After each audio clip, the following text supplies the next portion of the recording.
Boa noite, estamos entrando na hora aqui pela TV Max, canal 25, HD, canal 525. Você pode assistir ainda pelo YouTube, entendeu? Todo domingo às 23 horas e reprisa nas quarta-feira à meia-noite aqui pela TV Max.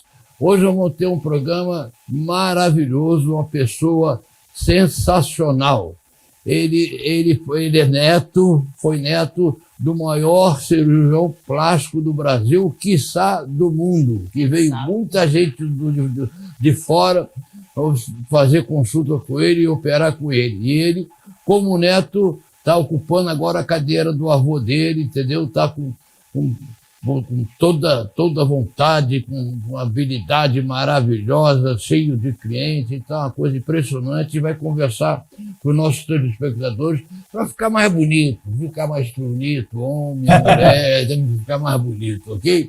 Boa noite, Letícia, Levi, tudo bem? Leleco, adoramos esse assunto, ficamos mais bonitos até na hora da entrevista. A gente se sente com um cirurgião, a gente fica logo, né, Leleco? É claro, nós estamos falando com Dr. Antônio Pitangui, neto de Ivo Pitangui. Boa noite, doutor Antônio. É um prazer enorme estar recebendo o senhor aqui no nosso Poderes e Delas dessa noite. Boa noite. Boa noite, doutor Antônio. Boa noite, é uma honra muito grande para mim. Muito obrigado pelo convite. Estou muito feliz de estar aqui com vocês. Nós aqui temos que agradecer a sua presença, seu carinho, entendeu? E dispor do seu tempo para dar essa entrevista aos nossos telespectadores. Bom, no final do programa, um clipe maravilhoso, hein? Surpresa que é maravilhoso. Não percam, entendeu? Certo? Vamos pedir um rápido intervalo comercial e voltamos já com o doutor Antônio Pitangui, um dos maiores cirurgiões plásticos da época agora atual, entendeu? O avô dele foi o maior do Brasil e, quiçá, do mundo, ok? Roda e avisa, meu filho.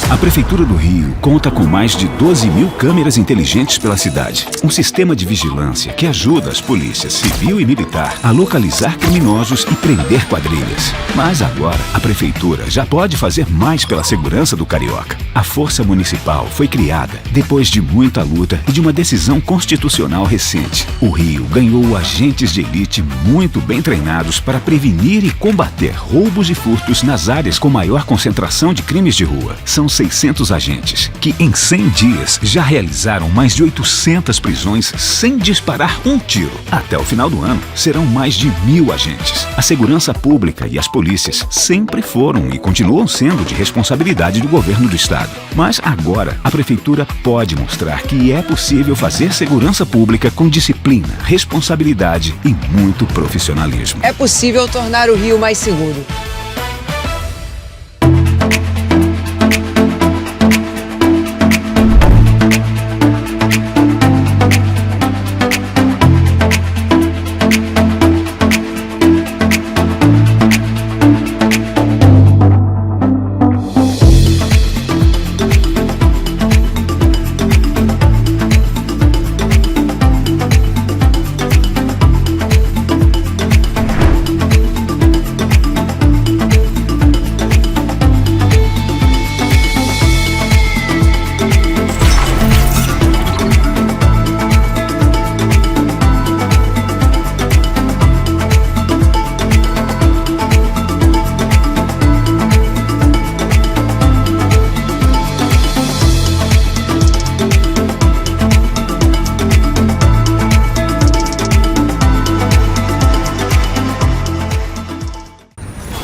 A Prefeitura do Rio conta com mais de 12 mil câmeras inteligentes pela cidade. Um sistema de vigilância que ajuda as polícias civil e militar a localizar criminosos e prender quadrilhas. Mas agora, a Prefeitura já pode fazer mais pela segurança do carioca. A Força Municipal foi criada depois de muita luta e de uma decisão constitucional recente. O Rio ganhou agentes de elite muito bem treinados para prevenir e combater roubos e furtos nas áreas com maior concentração de crimes de rua. São 600 400 agentes, que em 100 dias já realizaram mais de 800 prisões sem disparar um tiro. Até o final do ano, serão mais de 1.000 agentes. A segurança pública e as polícias sempre foram e continuam sendo de responsabilidade do governo do estado. Mas agora, a prefeitura pode mostrar que é possível fazer segurança pública com disciplina, responsabilidade e muito profissionalismo. É possível tornar o Rio mais seguro.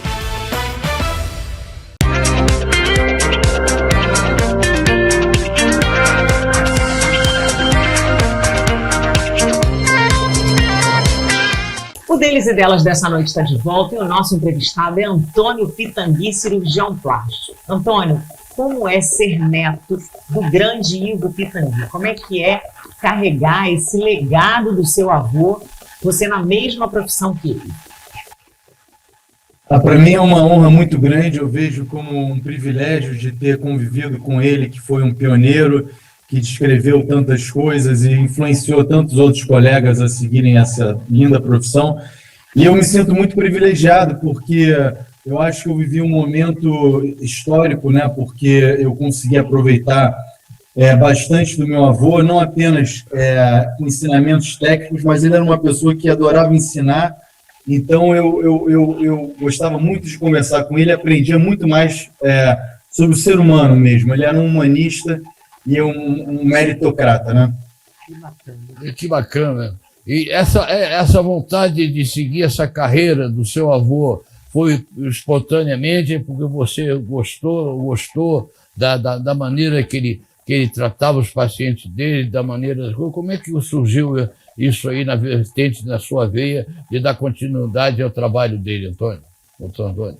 Eu acho que eu tive dois grandes exemplos na minha vida, o meu avô e o meu pai, Paulo Miller também, que é um ótimo cirurgião plástico, um grande profissional, e os dois o meu avô foi apaixonado pela profissão, assim como meu pai, então eu vi o entusiasmo deles em ir para o trabalho, em falar sobre as coisas. Eu, pequeno, muitas vezes eu frequentei muito a clínica, eu ficava brincando por lá, então foi uma coisa natural. Eu acho que, é claro que eu tive uma influência através do exemplo, mas os dois não me influenciaram diretamente. Eu acho que foi uma escolha minha, uma coisa que eu sempre gostei, eu acho, de me sentir útil, e eu acho que a medicina dá muito esse prazer de você poder ser útil sem grandes esforços, né? Você vê, ele foi neto do Dr. Ivo Pitangui e o pai dele é o Paulo Miller, que é um dos maiores cirurgiões plásticos que tem aqui no Brasil também. A família, entendeu? Está no sangue, coisa impressionante. Entendeu? É isso.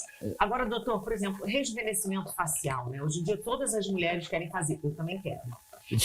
Mas deixa eu te falar. Cara, você não precisa, Que elogio bom esse. Doutor, qual é o objetivo principal dessa cirurgia tão disputada hoje em dia? Olha, e eu acho que o objetivo principal dessa cirurgia é devolver um pouco do que o tempo, do que se foi com o tempo. Então, eu acho que a ideia não é transformar, e sim restaurar o que foi perdido. Então, a boa cirurgia, meu avô dizia isso, que a boa cirurgia é aquela que não se nota, que os outros não vão conseguir apontar claramente que aquela pessoa fez alguma coisa, mas que vão achar melhor, que está com um aspecto mais descansado, está parecendo melhor. Então, o maior elogio para mim é uma pessoa que conheça e que encontre depois de um tempo sem encontrar e diga, nossa, como você está bem, mas não sabe exatamente por quê. Então, eu acho que esse é o grande objetivo, é devolver um pouco do que foi perdido, e com isso a pessoa se sentir melhor com a sua própria imagem. Se sentindo melhor com a sua imagem, eu acho que tudo melhora na vida. Você se dispõe melhor a fazer as coisas, e o impacto disso na vida, eu acho que realmente transcende a parte estética, uma coisa de bem-estar com a sua imagem, entendeu? Agora, qual é a idade que o senhor aconselha a pessoa querer fazer ficar mais jovem, ficar mais bonita? Sim. Qual é a idade que o senhor aconselha a pessoa? Porque tem pessoas que está bonita, que está ótima, mas quer ficar mais bonita ainda. E novas, entende? E novas, pessoas novas. Tem uma idade, um parâmetro que o senhor tem mais ou menos a idade que o senhor acha que a pessoa tem que fazer? Pô? Sim, é uma excelente pergunta, porque na realidade não tem uma idade fixa, mas existe mais ou menos uma faixa. Porque o envelhecimento, você tem o envelhecimento da idade, né, de acordo com a sua idade, mas você tem também um envelhecimento muitas vezes desproporcional para a idade. Então tem pessoas mais jovens que tiveram grandes emagrecimentos, agora com Mounjaro, essa coisa toda. Então, às vezes, a pessoa tem indicação mais cedo. E essa é uma cirurgia que a pessoa não tem que fazer. Então, é uma coisa que vem dela mesma. Então, uma insatisfação que isso é difícil a gente mensurar exatamente quando aparece. Mas, normalmente, a melhor faixa é entre os 45 e os 55, porque nessa faixa a pessoa já tem uma indicação, mas, ao mesmo tempo, ela não está precisando tanto. Então, a transição é mais suave e eu acho que o resultado fica mais natural e mais duradouro, porque a pele sustenta melhor, tem mais colágeno e tal. Mas não impede da pessoa fazer essa cirurgia muito mais velha. Eu já operei pessoas com 80 anos que nunca tinham feito nada, entendeu? Então, assim, é muito pessoal, uma questão muito pessoal. Mas eu diria assim, se eu for pensar, a faixa ideal seria mais ou menos nessa transição entre os 40 e tantos e os 50 e tantos. Você está fora dessa faixa, dona Letícia. Você ainda não chegou ainda. Ainda não chegou. Ela tem que ter calma. Ainda não chegou nos 45. Eu já passei dessa faixa há muito tempo. Eu já passei dessa faixa há muito tempo já, entendeu? Estou longe já. Mas entendeu? o Leleco tem uma genética boa. Eu falo que a pessoa mais morena, a genética é melhor. Quando a pessoa é muito branquela, tudo aparece, todas as rugas ficam mais aparentes, né? Mas o que eu queria te perguntar é o seguinte, claro que tem essa diferença, né? Que eu acho que a pessoa mais branca, a genética é pior, e também a questão dos procedimentos. Hoje em dia, todas as mulheres estão fazendo muitos procedimentos. Esse procedimento, ele retarda a cirurgia ou não? Uma ótima pergunta também. Eu acho que a gente viu um boom desses procedimentos nos últimos 5 anos, e eu acho que isso está meio que passando, foi meio que uma bolha, porque houve muito exagero, muito excesso de procedimentos, e a gente está voltando agora a um modelo que eu acho que é um modelo realmente vencedor, que é um modelo da naturalidade, de você estar bem com você mesmo e tudo mais. Então, nesse sentido, eu acho que os procedimentos, eles têm indicação, mas eles não substituem a cirurgia, que, na minha opinião, é um erro bastante comum. É a pessoa tentar corrigir a flacidez, muitas vezes com volume, com esses procedimentos, e eu acho que muitas vezes o rosto acaba pesando, porque os procedimentos, eles têm um efeito acumulativo no tempo. Então, o que você fez hoje vai somando, porque ele não é uma coisa assim. Então, eu acho que sempre a gente tem que pensar as coisas no tempo. Eu acho que os procedimentos são ótimos, na minha opinião, como complemento da cirurgia, ou em casos mais iniciais, quando a pessoa não tem uma indicação cirúrgica. Agora, quando a pessoa já tem uma indicação, eu acho que a cirurgia realmente é o padrão ouro, e eu acho que as pessoas agora estão voltando a ter isso como referência, porque muitas celebridades falaram abertamente que fizeram isso e tal. E eu acho que as pessoas estão vendo cada vez mais comum, inclusive para homens. As pessoas estão se permitindo falar sobre isso e eu não tenho visto mais como um tabu. Eu acho que isso é uma conquista. Agora, me diga uma coisa, qual é a especialidade que o senhor mais gosta de fazer? Há pouco tempo, eu sou muito amigo do Dr. Valnei Pitombo, você deve conhecer. Ele foi recentemente presidente da Associação Brasileira do Cirurgião Plástico aqui no Brasil, uma pessoa que eu conheço há vários anos, e a especialidade dele é nariz, entende? Ele tem uma equipe muito boa, grande ali, a clínica dele em Botafogo, mas a especialidade dele é nariz. Qual é a opção, a sua opção, se eu chegar lá, eu quero fazer, o que o senhor vai me dizer para mim? Não, você tem que fazer isso, fazer aquilo, e o que o senhor gosta mais de fazer na pessoa? Qual é a especialidade? O que eu mais gosto é rosto, é a cirurgia de rejuvenescimento facial. É a cirurgia que eu mais me dediquei, que eu mais estudei, que eu mais fui assistir pessoas que fazem bem. Então, eu diria que é rosto. E sim, eu acho que a tendência atual é a especialização. Então, na época do meu avô, como não tinham tantos cirurgiões, eles faziam tudo. mas agora a gente tem uma tendência a pessoa ficar melhor em uma determinada área, começar a fazer mais aquilo, como um ortopedista que faz mais joelho, acaba ficando melhor e ficar conhecido por aquilo. E o Volney é um grande colega, um grande amigo, eu tenho o maior respeito e admiração por ele, e nariz é uma cirurgia que eu quase não faço, por exemplo. É mesmo? Deixa pro Volney, ele faz rejuvenescimento, o Volney faz nariz. Ele põe a pessoa bonita, e o Volney afina o nariz, bota o nariz da pessoa maravilhosamente bem. Você entendeu? São dois tipos totalmente separados. Ele põe, eu vou lá para ele botar eu mais bonito. E o Volney vai botar meu nariz no lugar, entendeu? Junto o último ao agradável. Exatamente. Entende? Agora, doutor, o que é esse facelift moderno, né? É uma forma escondida de falar que é uma... eu não fiz nada, eu só fiz um facelift escondido, né? Quer dizer, para você não assumir que você fez uma cirurgia, qual é a diferença? Sem dúvida, eu acho que essa terminologia toda que inventam é para tentar, digamos, gourmetizar a cirurgia, que é uma só. A cirurgia de facelifting, você pode ter vários outros, por exemplo, moderno, deep plane, isso, aquilo, outro, isso aqui, mas no fundo a cirurgia é o facelifting, que em português chama ritidoplastia, que é a cirurgia para tratar o envelhecimento do rosto, mas ela também é muito legal para, por exemplo, pessoas que têm muitas sequelas de acne, ou, por exemplo, pessoas que têm algumas assimetrias no rosto. Então, mas assim, a principal indicação é para o rejuvenescimento. E sendo assim, é uma cirurgia só. Pode-se falar moderno, mas no fundo, os princípios que a gente utiliza são os mesmos da época do meu avô. Claro que com algumas nuances, claro que agora a gente tem tecnologia, a gente avançou em algumas áreas, mas assim, os princípios básicos eu acho que são os mesmos. Então, eu acho que, na verdade, isso é uma bobagem. Esses nomes, assim, eu acho que, no fundo, a cirurgia é uma só. É uma só. Agora, tem uma questão também, né, que com esses procedimentos que a gente estava falando anteriormente, a gente estava falando que as mulheres, as atrizes de Hollywood, são todas iguais agora. Todas têm um bochechão gigante, né, Leleco? A gente já falou isso aqui. Um bocão e fica todo mundo igual. Você toma um susto, né? Quer dizer, aquela coisa despersonaliza. Sim. Eu acho que isso está sendo cada vez menos. Eu acho que a tendência realmente é o inverso disso, porque isso eu acho que já passou e não se sustenta, porque não é saudável, todo o excesso não é bom. Então, eu acho que a gente está voltando agora a um modelo de menos intervenções, mais naturalidade e coisas mais pontuais.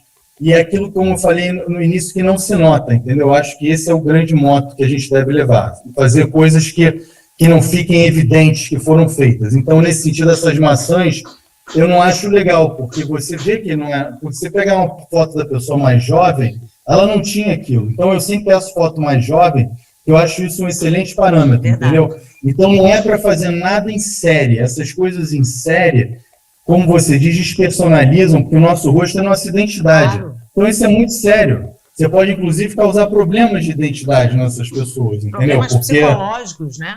Problemas psicológicos, e muitas pessoas, tem algumas pessoas que não devem ser, que nada deve ser feito, porque tem algumas pessoas que têm o que se chama de dismorfia corporal. Então, elas aumentam os defeitos muito. Então, essas pessoas são pessoas que nunca vão ficar satisfeitas e vão estar sempre querendo fazer mais e mais e mais. Entendeu? Então, acho que a gente tem que identificar e botar o pé no freio, sabe? Essas pessoas precisam de um tratamento psicológico e não cirúrgico. É verdade. Agora, o que é mais procurado? Hoje em dia, o homem agora tem uma vaidade, entendeu? Ficou muito vaidoso. Está sendo muito procurado os homens para fazer cirurgia com o senhor também agora, nessa época agora? E o pessoal, vaidade todo mundo tem, quer ficar mais novo, quer se conservar, chega a uma certa idade, quer ficar mais novo, quer ficar igual. Como é que é esse procedimento? O senhor a proporção ainda é as mulheres, o senhor opera muito mais mulher do que homem, acredito eu, certo? É isso? Sim. Então, na época do meu avô, a proporção de homens, na década de 60, 70, 80, não saía de 5% a 10%. Hoje, na minha casuística, eu tenho 30% dos pacientes que operam o rosto são homens. Então, eu acho que realmente houve uma quebra de tabu nesse sentido, os homens estão se permitindo falar sobre isso, fazer, e não está perdendo muito daquele estigma. Então, por exemplo, a gente tem hoje pessoas públicas que fizeram, como o Brad Pitt, que ficou ótimo, continua ele mesmo.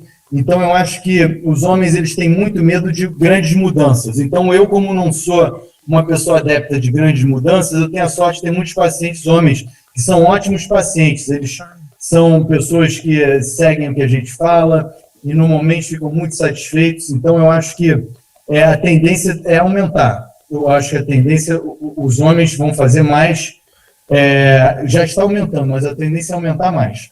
Esses pacientes devem te dar menos trabalho que as mulheres, né? Que saem enlouquecidas, fazendo 1000 procedimentos, mudando a face, literalmente, né?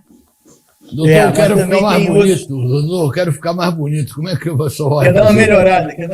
Quero melhorar aqui o visual aqui, entendeu? Eu quero sentir um garoto mais jovem, entendeu? Voltar. Eu acho que o homem também, ele aceita melhor as rugas. O homem, a gente tem uma visão de que elas são... Muitas vezes você vê o George Clooney, ele tem muitas rugas, mas é uma coisa que nele está muito bem, não é uma coisa que chama atenção. Então, acho que a gente tem... o nosso ego, a gente aceita melhor os nossos defeitos, mas a tendência é aumentar. Mas sim, são bons pacientes porque são menos exigentes muitas vezes também. Tem uma questão também que não deveria ter na época do seu avô, que tem hoje em dia, que mudou o tempo de vida das pessoas. A longevidade, sim, esse aumento da longevidade deve estar fazendo com que as pessoas precisem repetir a plástica. Porque, por exemplo, uma pessoa que faz uma plástica aos 50, aos 60 ela vai querer fazer de novo. Como é que é essa conta? Isso que eu queria entender. Dura quanto tempo?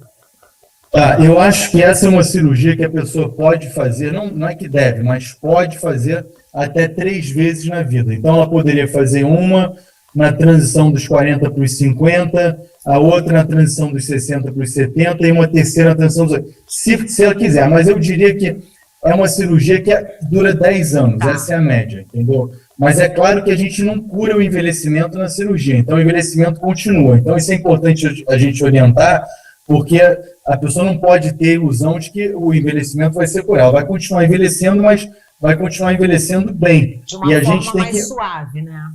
De uma forma mais suave, exatamente. E a gente tem hoje ferramentas para levar esse resultado mais tempo.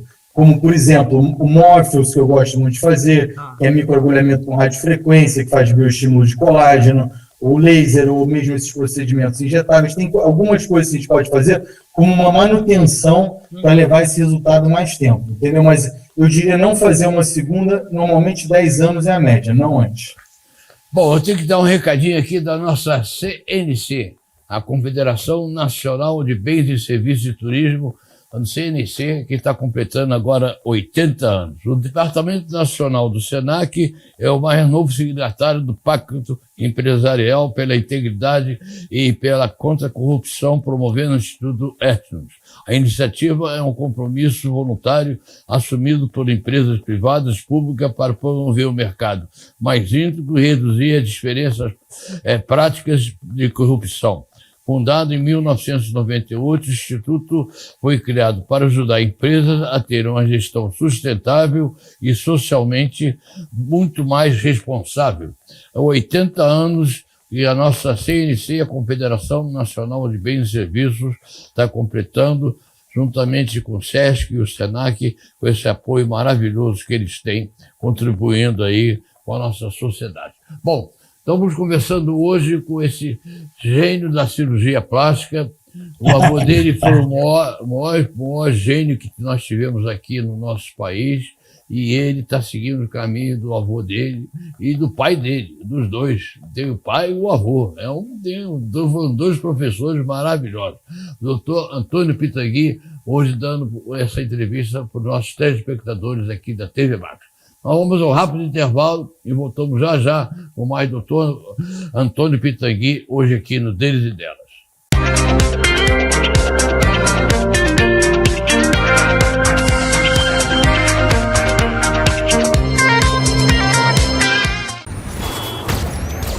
A Prefeitura do Rio conta com mais de 12 mil câmeras inteligentes pela cidade. Um sistema de vigilância que ajuda as polícias civil e militar a localizar criminosos e prender quadrilhas. Mas agora, a Prefeitura já pode fazer mais pela segurança do carioca. A Força Municipal foi criada depois de muita luta e de uma decisão constitucional recente. O Rio ganhou agentes de elite muito bem treinados para prevenir e combater roubos e furtos nas áreas com maior concentração de crimes de rua. São 600 agentes que, em 100 dias, já realizaram mais de 800 prisões sem disparar um tiro. Até o final do ano, serão mais de 1.000 agentes. A segurança pública e as polícias sempre foram e continuam sendo de responsabilidade do governo do estado. Mas agora, a Prefeitura pode mostrar que é possível fazer segurança pública com disciplina, responsabilidade e muito profissionalismo. É possível tornar o Rio mais seguro.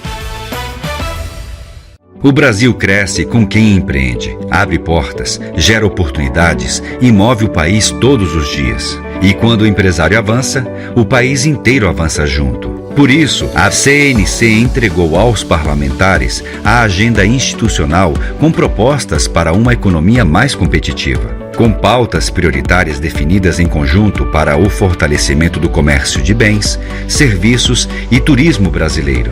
Quando fortalecemos o empresário, fortalecemos toda a nossa economia. A agenda institucional da CNC leva propostas para impulsionar o crescimento, gerar empregos e contribuir para que possamos ter um Brasil cada vez mais próspero. São milhões de histórias que sustentam o país e representam a economia brasileira, e um sistema que representa tudo isso. CNC Federações, Sindicatos Empresariais, Sesc Senac, agendadocomércio.org.br.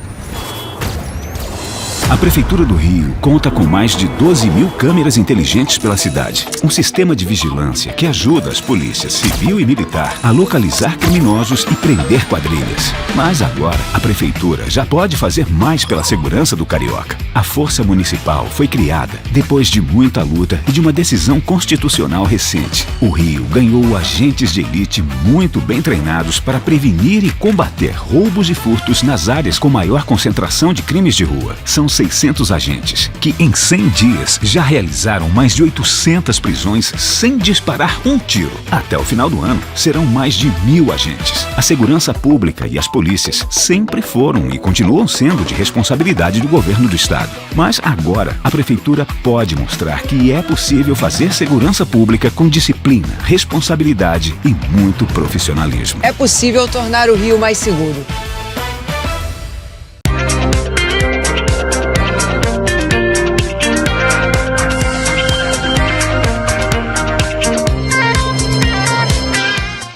Delas dessa noite está de volta e o nosso entrevistado é o cirurgião plástico Antônio Pitangui.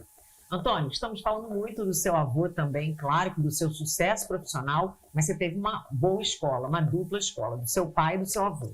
A gente queria saber sobre a questão quando o Ivo Pitangui operava gratuitamente na Santa Casa. Que trabalho incrível! Como é que existia essa seleção de poder e querer fazer essa cirurgia? Como é que isso tudo acontecia? Então, eu acho que o meu avô, ele como pioneiro, a cirurgia plástica como especialidade, era uma coisa meio desconhecida. Então, as pessoas, os próprios médicos, eles não respeitavam muito, porque ela é muito a coisa da beleza, da vaidade. Só que a cirurgia plástica, ela nasceu entre as duas grandes guerras. O meu avô foi aprender lá na Inglaterra, um pioneiro que trabalhava com os mutilados da guerra. Então, a cirurgia plástica, na sua origem, ela é reparadora. E o meu avô, ele viu a importância social da cirurgia plástica no Brasil, que é um país que a gente tem muitas crianças que ainda nascem com malformações, nós temos também muitos queimados e muitas sequelas, né? Sequelas de acidentes e tudo.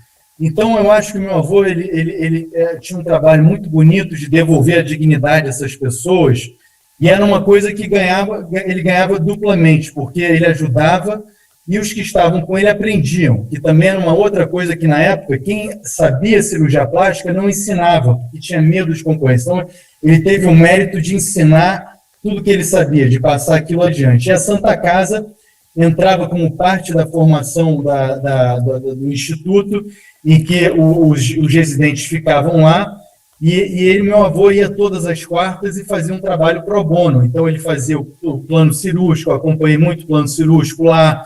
E eu acho que uma coisa muito bonita que ele me ensinou, que ele me falou uma vez, que ele falou, olha, não existem duas maneiras de se tratar o paciente. Ou seja, da mesma maneira que você vai tratar um paciente na sua clínica privada, você vai tratar um paciente na Santa Casa, porque a medicina é uma só. E a cirurgia plástica sendo artesanal, eu acho que é uma coisa que ele ajudou a transformar mais acessível e poderia ser ainda mais acessível, porque uma menina que nasce com uma mama muito grande, por exemplo, isso não é só estética, isso gera problemas posturais, ela deixa de fazer esporte, problemas de autoestima. Então, eu acho que meu avô teve esse olhar de ver como democratizou a cirurgia plástica, né? Fez parte e ajudou a inserir isso na nossa cultura. E você vê que hoje é uma coisa que está na cultura de todas as classes sociais no Brasil, né? Ainda existe esse trabalho? O trabalho na Santa Casa, infelizmente, não existe mais da mesma forma como existia, mas eu tenho super vontade de também fazer uma parte pro bono, com apoio institucional, claro, mas a Santa Casa está passando por muitos problemas e o Instituto não existe mais como existia na época do meu avô, infelizmente. Mas eu acho que o Brasil tem muitos cirurgiões plásticos que estão na rede pública se dedicando a essa parte toda de malformações, e eu acho uma importância social muito grande, porque realmente é difícil você medir o sofrimento de uma pessoa com uma deformidade, entendeu? Essas pessoas têm muitas limitações sociais, muitas limitações que a cirurgia plástica consegue realmente devolver a autoestima, né? Claro. O seu avô também, também tinha um espaço de nutrição lá, né? Eu fui na Bia Rick uma vez, ela atendia na Santa Casa. Sim, avô que indicou, super. Ela sempre falava isso, que seu avô separou o espaço para ela. Maravilhosa.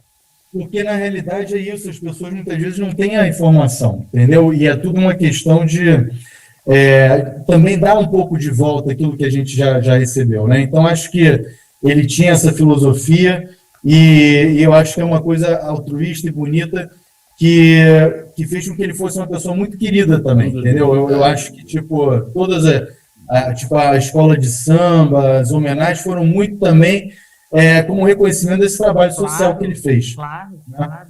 Agora, meu doutor Antônio Pitangui, a pessoa faz a cirurgia plástica hoje. E daqui a quanto tempo ela tem que voltar para fazer uma revisão, ver se está boa, tem que fazer de novo, tem que fazer uma outra cirurgia, tem um tempo pré-determinado, a duração, tem uma duração pré-determinada, mais ou menos? Sim. Isso varia de cirurgião para cirurgião, mas na minha prática eu vejo muito paciente no pós-operatório. Eu acho que a gente tem que identificar se houver algum problema cedo. Então, a pessoa é muito vista no pós-operatório. Então, eu vejo com 5 dias, vejo com 7 dias, depois 14, depois um mês.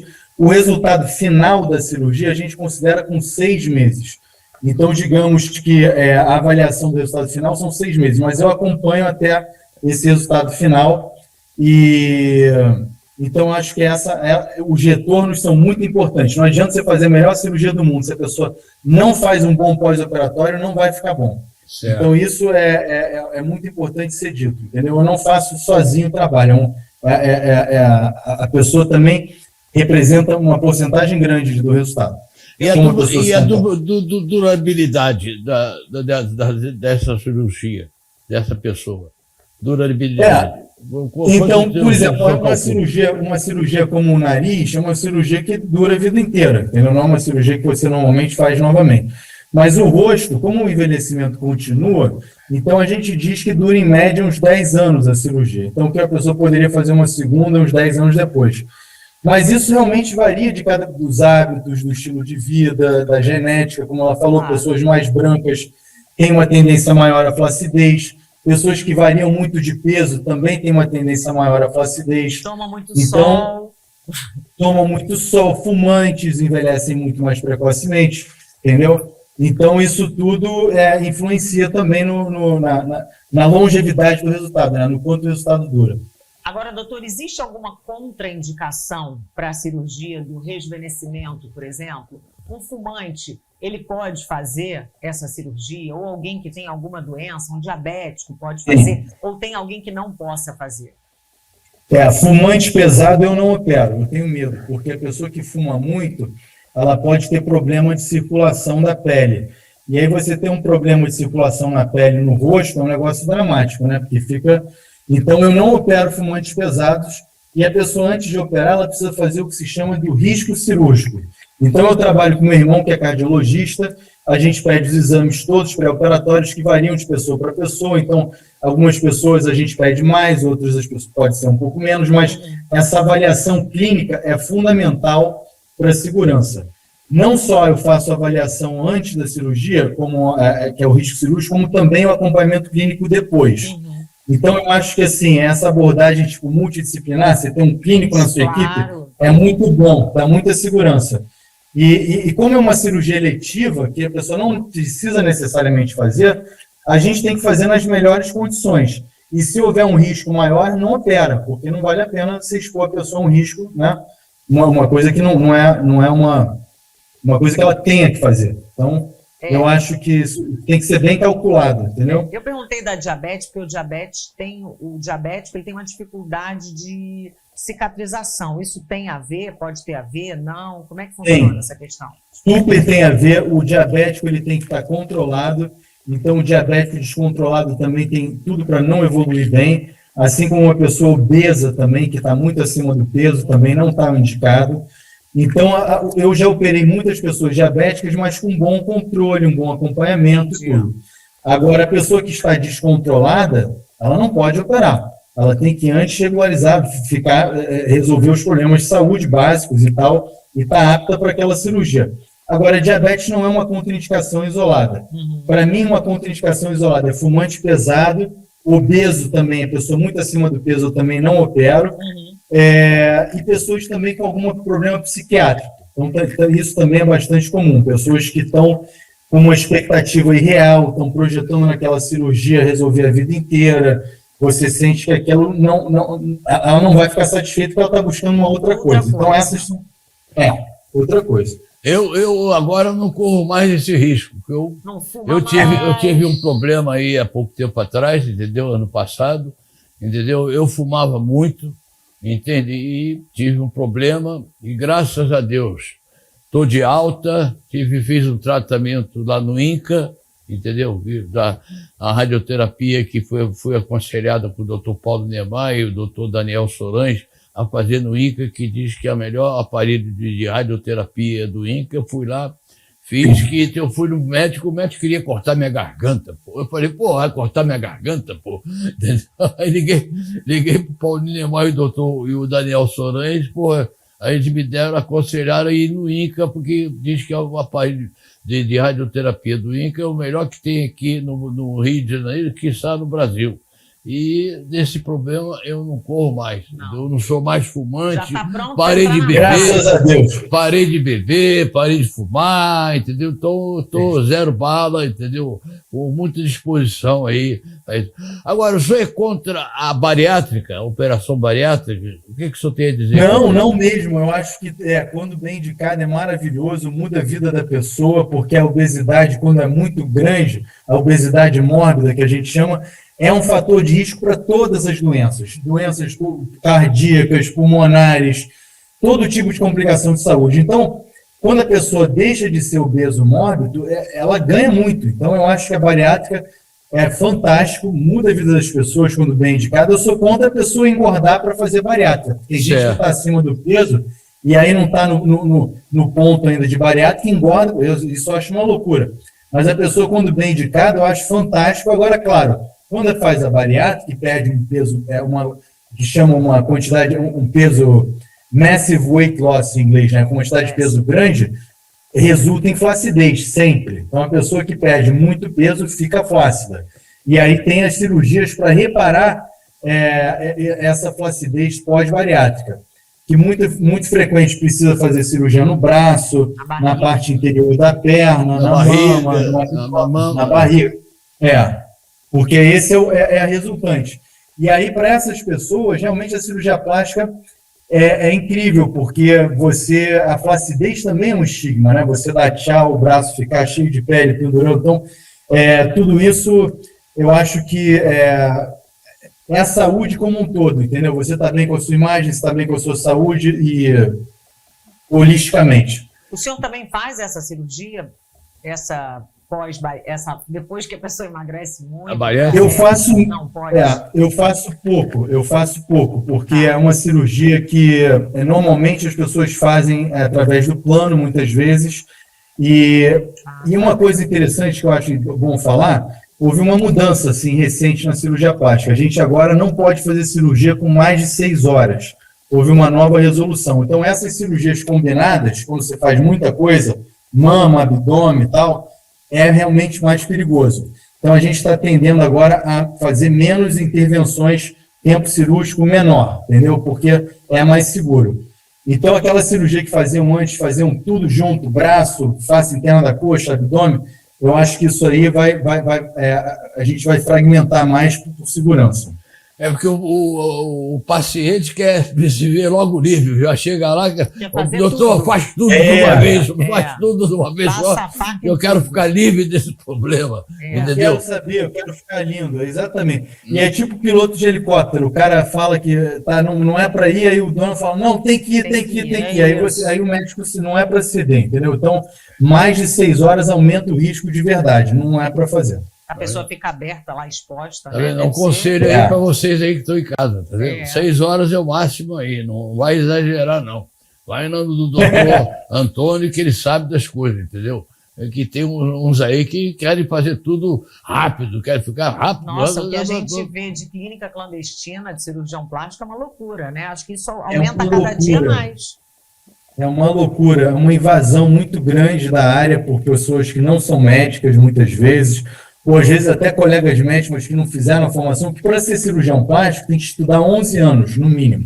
São 6 anos de medicina, mais hoje 3 anos de cirurgia geral, mais 3 anos de cirurgia plástica.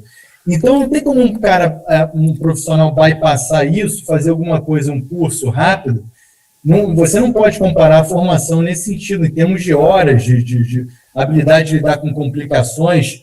Então, eu acho que a gente não pode banalizar a cirurgia plástica como ela está sendo banalizada. Eu vejo uma grande banalização hoje, então, muita coisa errada, ir para um consultório, eu sou contra, enfim, essa banalização. Eu acho que é uma cirurgia como qualquer outra, que tem riscos, você tem que ver toda a parte clínica, é um ramo da cirurgia geral, entendeu? Agora, doutor, com esse remédio, com essas canetas emagrecedoras, o número de bariátricas diminuiu?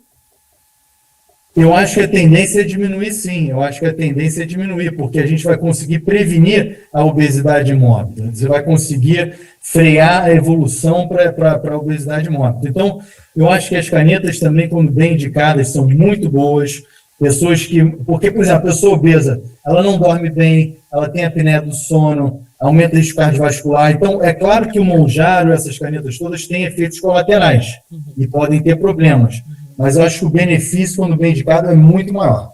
Agora, tem que saber, tem que ir a um médico para pegar a receitinha, entendeu? Porque há muita falsificação, muita falsa, muita caneta que vem daí, falsa, que vem lá do Paraguai, vem não sei de onde. Então, você tem que ter muito cuidado, ir ao seu médico, com a receita, se examinar, para não ter problema, entende? Bom, estamos conversando hoje com esse gênio da cirurgia plástica, entendeu? Um avô espetacular, um pai espetacular, uma família de cirurgiões plásticos maravilhosos, doutor Antônio Pitangui, dando o prazer de conversar com a gente, dando várias explicações a nossos telespectadores aqui deles e delas pela TV Max.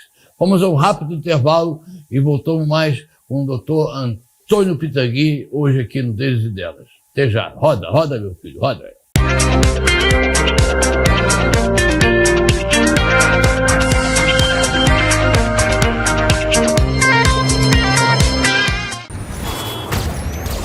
A A Prefeitura do Rio conta com mais de 12 mil câmeras inteligentes pela cidade. Um sistema de vigilância que ajuda as polícias civil e militar a localizar criminosos e prender quadrilhas. Mas agora, a Prefeitura já pode fazer mais pela segurança do carioca. A Força Municipal foi criada depois de muita luta e de uma decisão constitucional recente. O Rio ganhou agentes de elite muito bem treinados para prevenir e combater roubos e furtos nas áreas com maior concentração de crimes de rua. São 600 agentes que, em 100 dias, já realizaram mais de 800 prisões sem disparar um tiro. Até o final do ano, serão mais de 1.000 agentes. A segurança pública e as polícias sempre foram e continuam sendo de responsabilidade do governo do estado. Mas agora, a Prefeitura pode mostrar que é possível fazer segurança pública com disciplina, responsabilidade e muito profissionalismo. É possível tornar o Rio mais seguro.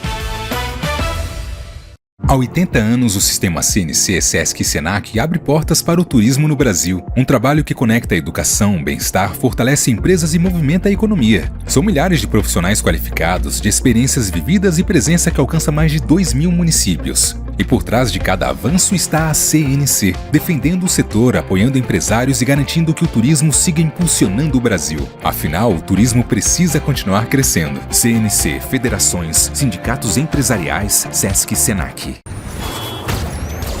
A Prefeitura do Rio conta com mais de 12 mil câmeras inteligentes pela cidade. Um sistema de vigilância que ajuda as polícias civil e militar a localizar criminosos e prender quadrilhas. Mas agora, a Prefeitura já pode fazer mais pela segurança do carioca. A Força Municipal foi criada depois de muita luta e de uma decisão constitucional recente. O Rio ganhou agentes de elite muito bem treinados para prevenir e combater roubos e furtos nas áreas com maior concentração de crimes de rua. São 600 agentes que, em 100 dias, já realizaram mais de 800 prisões sem disparar um tiro. Até o final do ano, serão mais de 1.000 agentes. A segurança pública e as polícias sempre foram e continuam sendo de responsabilidade do governo do estado. Mas agora, a Prefeitura pode mostrar que é possível fazer segurança pública com disciplina, responsabilidade e muito profissionalismo. É possível tornar o Rio mais seguro.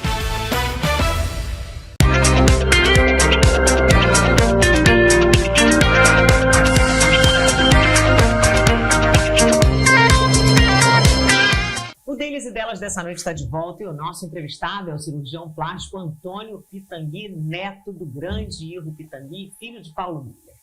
Doutor, o Rio de Janeiro, desde os tempos do seu avô, é conhecido como um local que as pessoas do mundo inteiro vêm operar. Por que isso e se isso permanece ainda hoje? Eu acho que sim. Eu espero que sim. É verdade que meu avô ele atraiu muitas pessoas para virem operar no Rio e colocou o Rio um pouco no mapa. E eu acho que a gente tem esse talento, a cidade tem esse talento de turismo, e o turismo médico, nós temos ótimos médicos aqui, então acho que o turismo médico é uma coisa que continua, a gente tem essa tradição, e espero que a segurança melhore para que a gente possa ter ainda mais, que eu acho que realmente o que freia hoje em dia é a violência. Mas a gente está, eu acho que ainda assim temos muitas pessoas que nos procuram, que vêm pela qualidade, eu acho. Também a gente dá muita atenção no pós-operatório. A gente aqui no Brasil, a pessoa tem acesso direto ao médico. Nos Estados Unidos, muitas vezes, a pessoa não é vista pelo próprio médico que operou. É uma coisa muito mais distante. Então, aqui a gente consegue oferecer um serviço realmente de muita qualidade. Os hospitais também são maravilhosos. A gente tem o Copstar, que não deixa a desejar nenhum hospital lá fora. Pelo contrário, as pessoas ficam muito bem impressionadas com a qualidade da hotelaria e de todo o serviço de Copstar. Então, eu acho que assim, a tendência é a gente crescer ainda mais nesse sentido. Espero que sim. Os hospitais, eu não sei se o senhor concorda comigo, melhorou muito a qualidade, né? A cadeia está, é uma coisa impressionante. O que cresceu no Brasil inteiro é uma coisa impressionante, entendeu? A qualidade, a segurança que tem, entendeu? É claro que é muito mais caro, mas também a qualidade que que dá o conforto ao paciente é uma coisa impressionante. Elevou o nível, né? Muito. A segurança é uma preocupação importante para quem pensa em fazer uma cirurgia plástica. o paciente deve observar ou escolher o cirurgião e o hospital e a equipe. O que o senhor tem a dizer sobre isso? Totalmente, a pessoa tem que estar atenta, porque, como eu falei, tem muitas pessoas que nem são especialistas e se anunciam como especialistas, então acho importante pesquisar no Conselho Federal de Medicina se a pessoa de fato tem uma especialização, buscar referências e fugir de sensacionalismo, porque o sensacionalismo hoje está muito presente, as pessoas não falam de complicações, não falam de problemas, fazem parecer uma coisa como se fosse banal e não é. Então, desconfiar dessas propagandas muito fantasiosas. Agora, doutor, com esse há muita picaretagem por aí, né, doutor, ultimamente, né? Muito. Tem que tomar muito cuidado. Muita picaretagem. A gente vê a televisão aí, o que tem de falsos médicos, não sei o quê. Teve uma reportagem aí que no Paraguai estava vendendo diploma de médico e tudo. Pô, uma coisa impressionante, pô. Entendeu? Custo, a pessoa pagava não sei quanto para ter o diploma de médico durante 2 anos, não sei o quê, e depois vão descobrir que era tudo falso. Então tem que tomar muito cuidado com isso. E quantas mulheres a gente não viu em reportagens que faleceram fazendo lipoaspiração com médicos falsos e fazendo cirurgias, né? Sim. Um recado importante. Quem quer fazer lipo é uma resolução do Conselho Federal de Medicina. Tem que ser feita em hospital. Não pode ser feita em clínica, não pode ser feita em consultório. Então tem que fugir disso, porque toda cirurgia pode ter complicações. Então você tem que estar num ambiente adequado, e não é o consultório. É verdade. Agora, doutor... A sua clínica, onde é que fica, doutor? Para os nossos telespectadores, entendeu? Saber onde é que... Eu trabalho no Leblon e opero no Copstar. Então, o hospital Copstar eu atendo no Leblon. Agora, doutor, você que lidar tanto com a beleza, com as mais de 1 milhão de mulheres desesperadas, querendo milagres, troca nariz, estica daqui, estica dali, o que é a beleza para você? É muito difícil, é uma pergunta difícil, mas é muito fácil a gente reconhecer a beleza. É difícil a gente descrever, mas eu acho que a beleza ela vem de dentro muitas vezes. Eu acho que tem pessoas que esteticamente têm todos os padrões da beleza ideal e que não representam aquilo por falta de alguma coisa que a gente não consegue explicar, e outras que têm alguns defeitos, mas que convivem tão bem com eles, se sentem tão bem que transmitem aquela beleza. Mas eu acho que a beleza é muito a harmonia e você estar bem com você mesmo. Uma pessoa que está bem com ela mesma, eu acho que isso é mais da metade. É verdade. É verdade. Agora, depois de tantos anos convivendo com a cirurgia plástica, que legado o doutor Pitangui, entendeu? Que significa da beleza para o senhor hoje? Qual o legado que ele deixou, que vai permanecer para o resto da vida aí, o legado do doutor Ivo Pitangui? E você vai dar seguimento junto com seu pai a esse legado também. Eu acho que é um legado de respeito, de humanismo, de você tratar cada paciente como único, você não fazer nada em série, você fazer realmente o correto diagnóstico de cada situação e você ser um médico antes de tudo. Eu acho que hoje em dia está faltando um pouco esse lado médico, as pessoas estão, às vezes, nessa super especialização.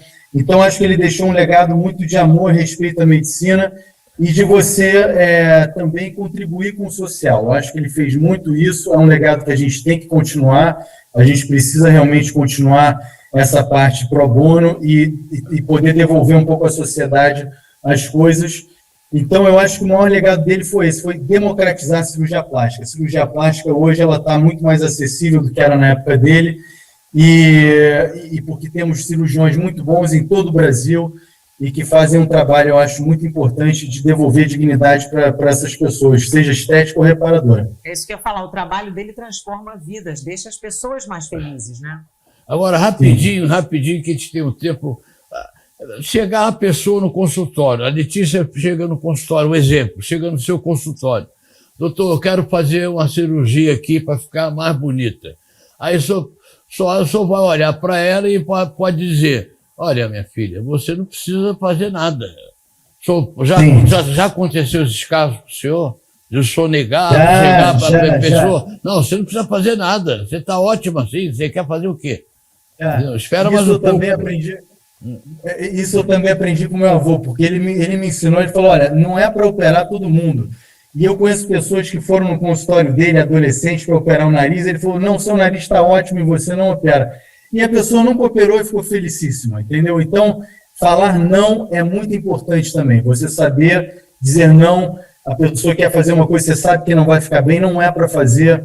Então, a gente tem que, antes de tudo, orientar e também saber falar não, né? Isso é muito importante. Muito bacana. É muito importante. Muito. Bom, vamos ao último intervalo comercial e a gente volta com as considerações finais do doutor Antônio Pitangui aqui, esse fantástico cirurgião plástico que tem um legado muito grande que o seu pai deixou, o seu avô deixou, e o seu pai está dando continuidade junto com o filho, entendeu? A família sensacional que está na veia aí, ok? Roda, roda, roda e avisa aí, filho.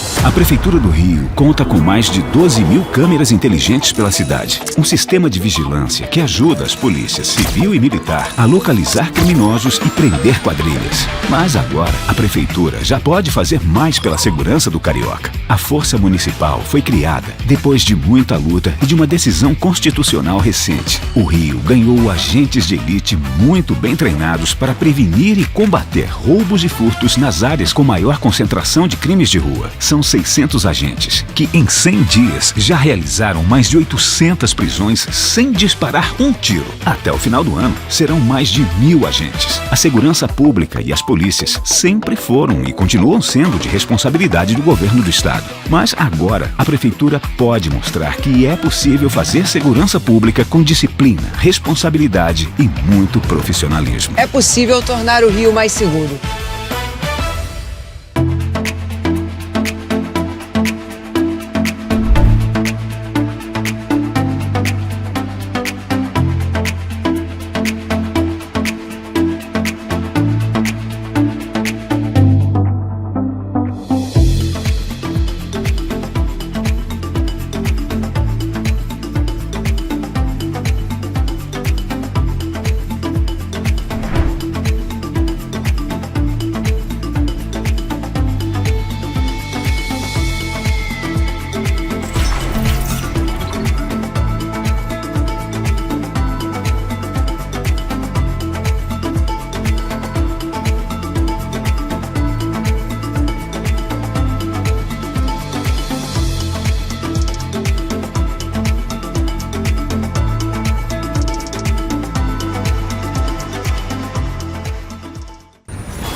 A Prefeitura do Rio conta com mais de 12 mil câmeras inteligentes pela cidade. Um sistema de vigilância que ajuda as polícias civil e militar a localizar criminosos e prender quadrilhas. Mas agora, a Prefeitura já pode fazer mais pela segurança do carioca. A Força Municipal foi criada depois de muita luta e de uma decisão constitucional recente. O Rio ganhou agentes de elite muito bem treinados para prevenir e combater roubos e furtos nas áreas com maior concentração de crimes de rua. São 600 agentes, que em 100 dias já realizaram mais de 800 prisões sem disparar um tiro. Até o final do ano, serão mais de 1.000 agentes. A segurança pública e as polícias sempre foram e continuam sendo de responsabilidade do governo do estado. Mas agora, a Prefeitura pode mostrar que é possível fazer segurança pública com disciplina, responsabilidade e muito profissionalismo. É possível tornar o Rio mais seguro.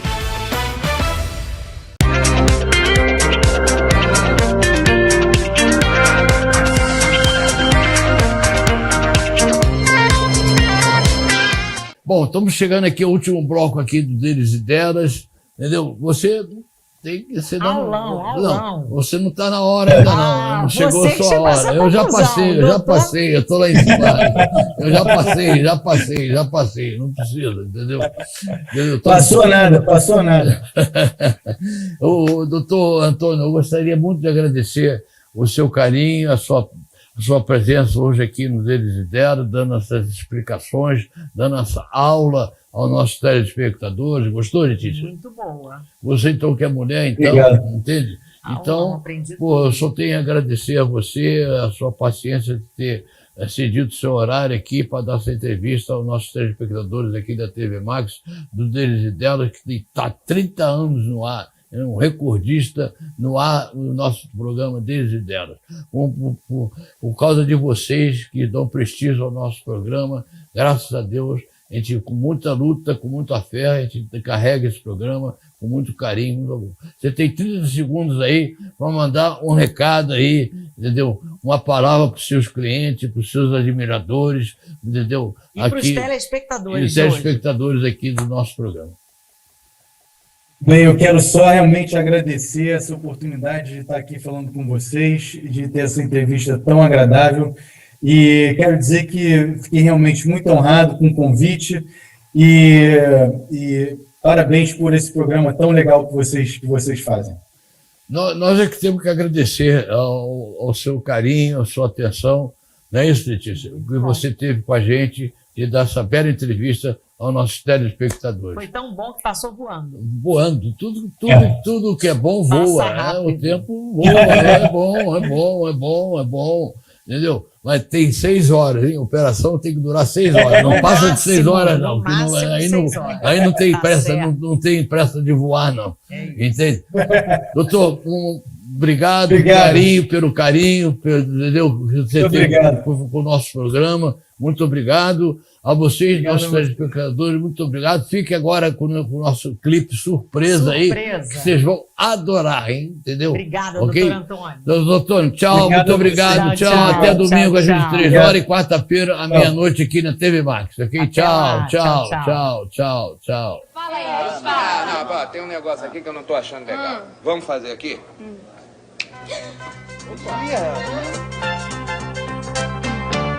Essa garota é papo firme, é papo firme, é papo firme.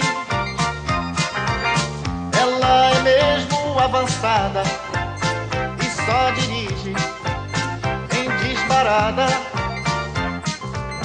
Gosta de tudo que eu falo, gosta de gíria e muito embalo. Ela adora uma praia e só anda de mini saia. Está por dentro de tudo, só namora se cara é cabeludo. Essa garota é papo firme, é papo firme, é papo firme. Essa garota é papo firme.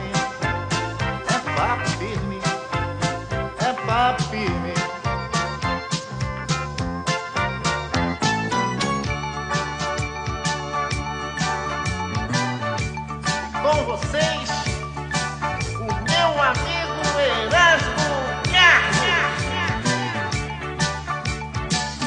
Eu sou do tipo que não gosta de casamento. Tudo que eu faço ou falo é fingimento. Entro no meu carro, começo a rodar. Tenho 1000 garotas, uma em cada lugar. Me chamam lobo mal, me chamam lobo mal. Eu sou o tal. Eu rodo, nunca penso em parar. Se vejo um broto lindo, logo vou conquistar. Todos os rapazes têm inveja de mim, mas eu não dou bola porque sou mesmo assim. Me chamam lobo mal, me chamam lobo mal. Eu sou o tal. Me chamam lobo mal, me chamam lobo mal. Eu sou o tal.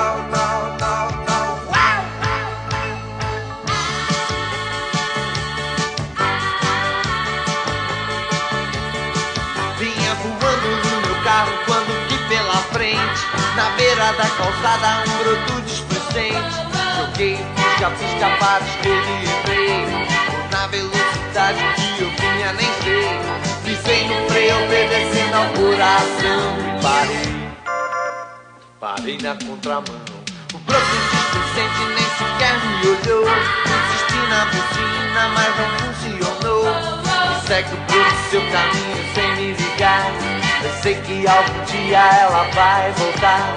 E a buzina dessa vez eu sei que vai funcionar. A gata tava lá, paradona, mini saia xadrez e peruca Chanel. Eu com uma calça boca de sino, pestana dupla com pisca-pisca, sapato carrapeta 2 andares, arrisquei. Ei, broto! Oi! Conhece a nova do Roberto Erasmo? Qual? Canta aí! Eu te darei o céu, meu bem, e o meu amor também. Eu te darei o céu, meu bem, e o meu amor também. Você pode até gostar de outro rapaz, de amor, carinho e muito mais. Porém, mais do que eu, ninguém vai dar. Até o infinito eu vou buscar. E então, depois de 4 horas de boliche, ofereci um pedaço de pizza e uma Cuba Libre. Prefiro banana split, um Eggo com marshmallow. Tá bom, tá bom. Então vamos ao cinema. Matinê, tudo em paz. Split Splash fez o beijo que eu dei. Era dentro do cinema. Todo mundo olhou me condenando, só porque eu estava amando. Eu queria mais. Agora lá em casa todo mundo vai saber que o beijo que eu dei nela fez barulho sem querer. Split Splash, todo mundo olhou. E com água na boca muita gente ficou. E com água na boca muita gente ficou. Com água na boca muita gente ficou. Com água na boca muita gente ficou. Essa é uma das muitas histórias que acontecem com a Blitz. Primeiro, batata frita, você não soube me amar. Depois, Jimmy Jam, Bete Frista e a 2 Passos do Paraíso, com esse convite também que é muito interessante. O tremendão Erasmo Gal. E o meu amigo Roberto Gal. Vejam só que festa de arromba. Outro dia eu fui parar. Presentes no local, o rádio e a televisão. Cinema, nos jornais, muita gente, confusão. Quase não consigo na entrada chegar, pois a multidão estava de amarrar.